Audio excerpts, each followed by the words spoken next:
ഉദയരശ്മികളാൽ മാനം കണിയൊരുക്കുമ്പോൾ എന്നും ഹൃദയസീമയിൽ നീ തങ്കക്കതിർ ചൊരിഞ്ഞിടണേ.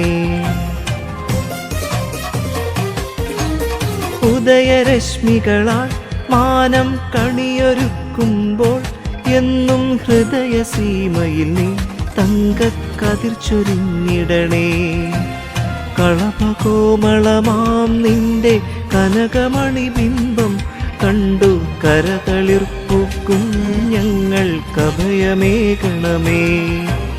ഇരുമുടിക്കെട്ടും പേറി പടിപതിനെട്ടും കേറി ഇവർ വരുന്നയ്യ നിന്റെ ശരണമന്ത്രവുമാ.